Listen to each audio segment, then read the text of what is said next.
국정농단 사건에서 이재용이 집위로 석방된 이후에 또 이 정권은 삼성에 대한 전방위 수사를 했습니다. 그냥 실수로 사고난 삼성 정권부터 노조 와해 공작을 벌였다고 해서 이 삼성의 이 노조 문제를 정면으로 조사를 하고 더 나아가서 공정위까지 나서서 삼성 전체를 건드리고 있었습니다. 심지어 경총에서 벌어진 비자금 사건과 관련해서도 삼성에 대해서 문제 제기를 했습니다. 그래서 삼성 전체의 회사들 중에서 조사를 받지 않는 데가 몇 개냐라고 세는 게 더 쉬울 정도로 전면적인 조사가 전방위로 진행이 되고 있었는데 갑자기 문재인이 인도에 삼성 스마트폰 공장 준공식에 참석을 해서 삼성의 오너 이재용을 만난다고 합니다. 자, 이는 예사로운 부분이 아니지요. 그냥 인도에 가는 일정에서 포함된 것이다라고 해석하기에는 정말 의아스러운 부분입니다. 자, 이 장면과 유사한 그림이 하나 생각이 납니다. 2013년 6월 30일자 신문에 보면 이재용 삼성전자 부회장 중국 시안 반도체 공장에서 박근혜 대통령 영접이라고 하는 기사가 떴습니다. 당시 박근혜 전 대통령이 미국 갔다가 중국을 두 번째로 방문을 했을 때 삼성의 이 시진핑의 고향이라는 시안에 반도체 공장을 건설하는 현장을 박근혜 전 대통령이 방문을 했습니다. 이때 삼성은 수조 원을 들어서 시안 공장을 만든다고 했지요. 그래서 이재용이 삼성을 대표해서 박근혜 전 대통령을 영접을 했습니다. 자, 이재용이 박근혜 전 대통령을 만난 것은 이때가 처음이었습니다. 그 전에 미국 갔을 때 경제인 간담회에서도 이렇게 만나지 못했어요. 그래서 이때의 이재용의 박근혜 전 대통령과의 조우를 언론은 한자도 보도하지 않았지만은 박근혜 정권과 이재용 삼성 간에 불편했던 부분을 정리하는 계기였다. 그때 이후로 삼성이 박근혜 정권에도 크게 영향을 미치면서 마침내 최순실 사건까지 생겨버리는 계기가 되었다. 이렇게 해석이 되기 시작했습니다. 자, 박근혜 정부 출범 과정에 선거 과정에서 제가 여러 차례 문재인 정권이 출범하면 대선 전에 노무현의 삼성공화국처럼 제2의 삼성공화국 정권이 될 수 있다라는 비판을 해왔습니다. 이건 저만 이야기한 게 아니라 문재인의 대선 경선 경쟁자인 당시 경선 후보 이재명도 그렇게 이야기를 했고 박원순도 그렇게 이야기를 했습니다. 자기들 내부에서조차 문재인 캠프에 삼성 출신이 많고 제2의 삼성공화국으로 된다라는 이야기를 비판을 했습니다. 자, 그런 상황에서 실질적으로 이 지난 2012년 대선에서 삼성 측이 누구 쪽에 가까이 선거에서 노력을 했느냐. 적어도 제가 봤을 때 알기로 듣기로 박근혜 쪽은 아니었다. 그래서 안철수 문재인 단일화되는 과정에서 안철수 사태 다음 날쯤 이건희 회장이 하와이로 떠났고 그때 1월 2일인가 있었던 정경련 간담회에서도 이재용 회장이 오지 않았습니다. 왜? 박근혜 당선된 당선자가 그 길을 갔으니 마주치지 않으려고. 그게 끝난 다음에 이건희 회장이 들어왔어요. 그래서 계속 불편하던 박근혜 전 대통령 측과 삼성 간의 관계는 이 중국 시안에서 6월 30일 날 삼성 공장 건설 현장을 박근혜 전 대통령이 방문을 함으로써 둘 관계는 풀렸고 그때 이후로는 창조경제혁신센터나 박근혜 정권의 여러 가지 사업에 삼성이 앞장을 서고 더 나아가서 이제 박근혜 정권과 삼성이 가까워지면서 최순실 등이 개입되면서 이 국정농단 사건에서 승마 사고니 재단이니 이런 일들이 벌어진 단초가 되었다는 겁니다. 자, 그렇게 봤을 때 문재인 정권과 삼성 간의 관계는 문재인 정권의 모태인 노무현 정권이 사실상 출범부터 이학수, 이강재 이런 라인이 가동이 되면서 삼성이 깊숙하게 개입을 했고, 물론 양다리를 걸쳤겠지만은 굉장히 깊숙하게 노무현 후보 측에 개입이 되었고, 당선이 되면서부터 심사나 초대 개각 인사에조차도 삼성 측의 의견이 반영이 되어서 삼성공화국이라고 당시 좌파 쪽에서 쓴 책을 보면 노무현 정권은 삼성공화국이라고 여러 명이 나와서 그 사실을 고발하고 있고, FTA나 주요한 정책도 삼성의 영향을 받아서 했다고 비판을 하면서 이건희 회장 일가와 노무현 정권 간의 관계를 자세히 기술 비판을 하고 있습니다. 이건 좌파끼리 비판한 거예요. 제 이야기가 아닙니다. 자, 그래서 노무현 정권이 삼성에 깊숙이 인볼버 되어서 진대재 씨 같은 사람은 정통부 장관까지도 가고 했지요. 그리고 삼성과 관련 있는 인물들이 숱하게 노무현 정권에 가서 일을 했을 겁니다. 그래서 문재인이 그때 비서실장이나 수석으로 있으면서 이런 모습을 잘 봤을 건데, 지난번에 박근혜 정권이 뒤집어지는 과정에서 삼성과 박근혜 정권의 최순실 간에 여러 가지 의혹이 제기되면서 지난번 대선 과정에서는 철저히 삼성을 거리를 두어야 문재인 정권이 안전하게 당선될 수 있었겠지요. 그런 과정에서 이재용이 구속이 되었고, 근데 이 문재인 정권이 이재용만 풀어줬습니다. 자, 그러면서 박근혜 전 대통령은 아직도 가두고 있어요. 자, 그러면서 또 그 뒤로 풀어줘 놓고 삼성의 거의 대부분의 계열사들이 이런저런 일로 구설수에 오르고 막 수사 대상이 되고 여러 가지 공정거래위원회의 비판을 받고 그렇게 하고 있었습니다. 심지어 이 삼성물산 제일모직 합병에 관한 이야기들에 대해서도 문제들이 이렇게 거론되고 했습니다. 그러다가 갑자기 문재인이 친기업으로 회귀하는 것처럼 말을 하면서 그 핑계를 대고 경제가 어려운데 문 정권이 딴 거는 잘해도 경제 부분에 지금 답이 없어서 문재인의 스트레스가 심해서 병안이 났다 어쩐다 하면서 인도에 가서 삼성 공장을 방문한다 이렇게 해갖고 거기에서 이재용을 만난다는 겁니다.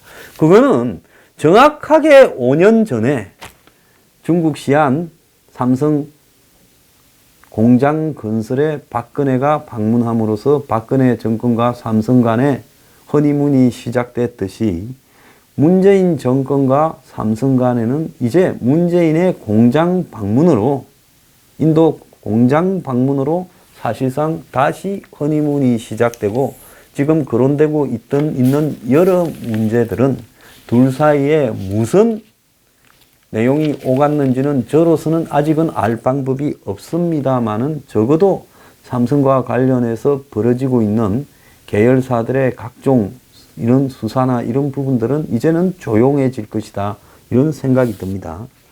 그래서 문재인이 정책 좌표를 재설정해서 문제는 경제다. 정책 성과에 속도를 내기 위해 대기업에 손을 내밀고 그래서 화해하기 위해서 삼성을 가장 먼저 변화된 타깃으로 삼았다. 그러면서 청와대가 삼성의 인도 공장을 방문하겠다고 먼저 제안했다. 경제수석을 교체하고 규제 혁신 회의를 취소하고 지방선거 이후에 변화가 감지된다. 그래서 청와대는 대기업 위주의 정책 선회를 이야기하는 것은 억측이다. 지지층을 의식해서 진보적 정책의 기조를 유지하겠다. 이래 이야기를 합니다. 당시 노무현 정권 당시 노무현과 삼성과의 노무현 핵심과 삼성 간의 유착에 대해서 좌파들은 좌깜빡이를 켜고 우회전을 하는 노무현 정권 진보 진영을 속였다라고 비판을 했습니다. 이제 문재인 정권이 가전 이야기로 경제에서 현실적으로 선회하고 친기업적으로 간다라는 게 진짜 속셈인지 아니면 삼성하고 거대한 딜이 성립이 되어서 이제는 모든 것을 다 정리해 줄 거니까 그 신호로 인도 공장을 대통령이 가고 이재용이 와서 인사하고 이름으로써 박근혜 이재용 중국 시안 공장 미팅처럼 모든 것을 퉁치자 이렇게 된 것인지 그 진심은 앞으로 당분간은 둘만 알겠지요.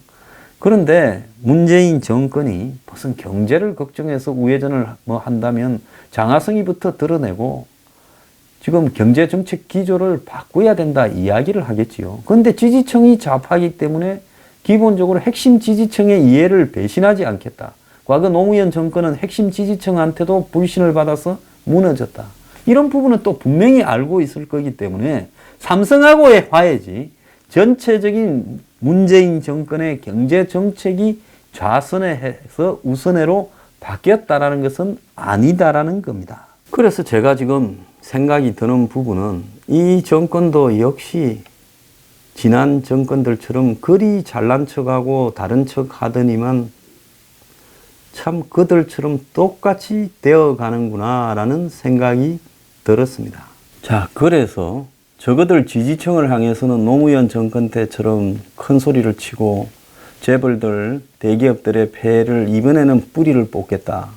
그러면서 연일 공정거래위원장은 그야말로 이 대기업의 순환 출자 구조부터 지배 구조를 다 회복하겠다고 큰 소리를 치고 있습니다. 다른 한편으로는 슬그머니 이제 다시 또 삼성과 손을 잡아서 또 좋은 게 좋다고 주고받는 사이로 가겠죠. 자, 그러면서 이제는 타켓을 또 옮겨서 이제 삼성 대신에 또 벼락을 맞을 대기업들 몇 개를 조지면서 끝난 게 끝난 줄 아느냐? 끝난 게 아니다. 너 일로 와봐라 하고 또 손을 보겠지요. 연일 다른 대기업들을 조사를 하면서 이제 이재용과는 또 저런 모습을 보여줍니다. 그러면 기본은 뭐냐?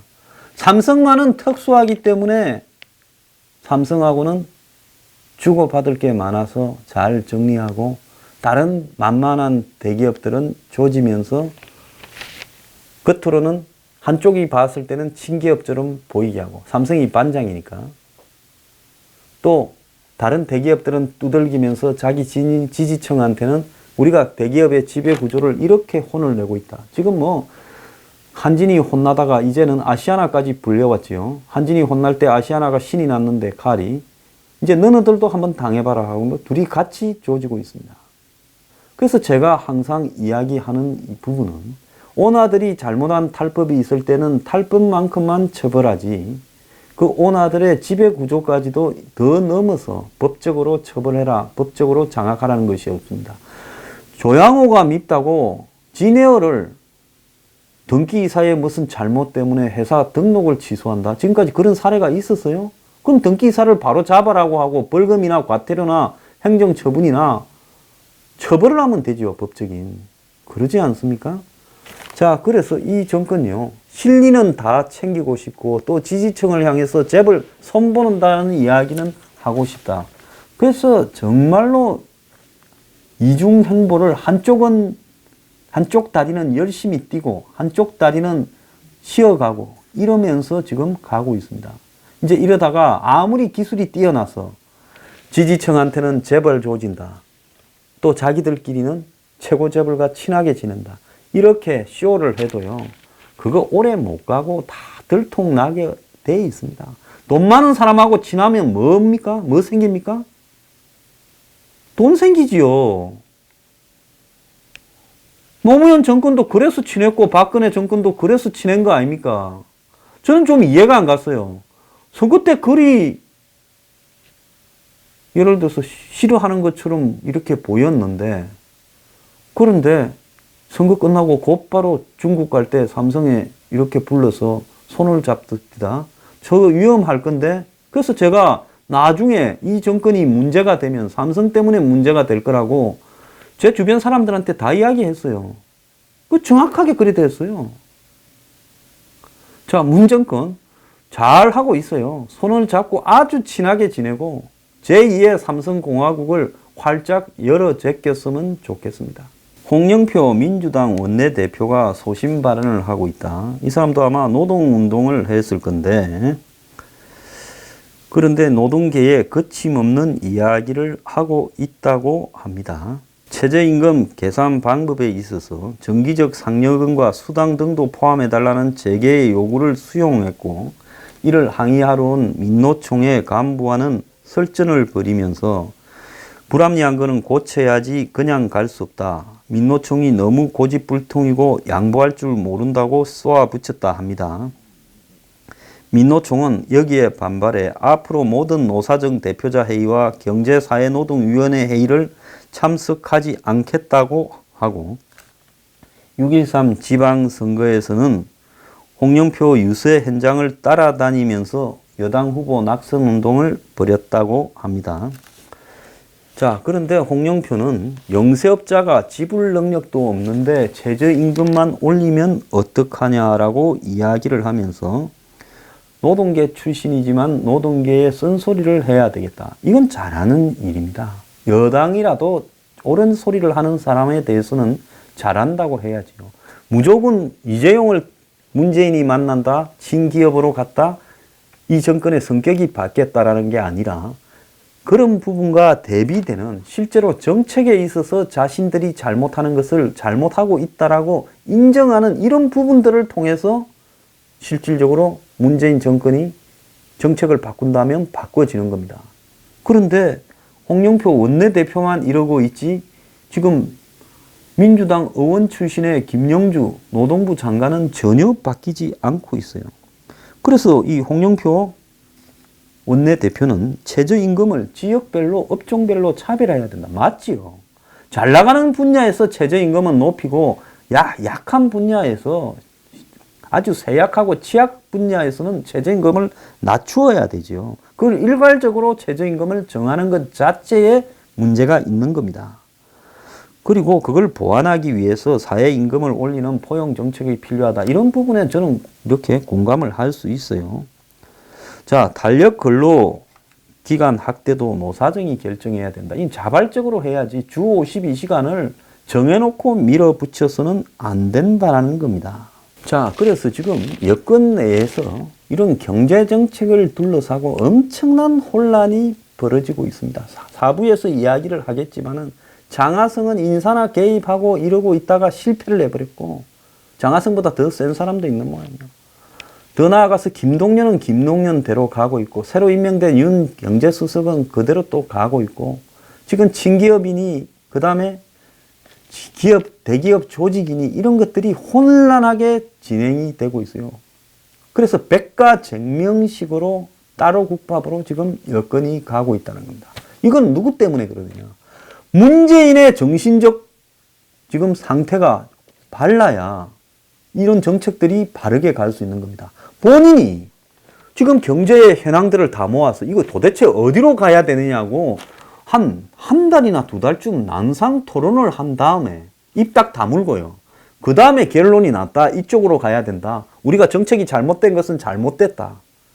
이런 자유시장 경제를 무시하고 자본주의의 기본적인 원칙을 무시하면서 무리한 이념 이상적인 어떤 부분들을 추구했던 잘못에 인정을 한다. 방향 전환을 하겠다. 그렇지만은 대기업이라도 룰을 어긴 부분에 대해서는 언제까지는 봐주고 어떤 부분은 지금 처벌을 하겠다라고 정리를 하면서 가야 되지요.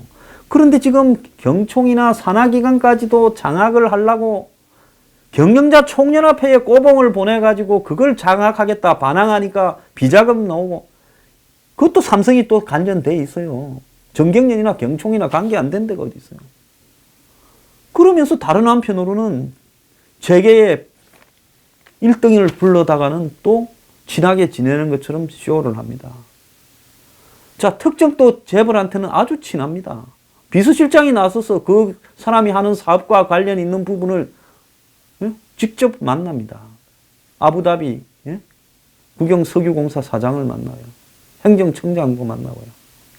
그러면 도대체 뭡니까?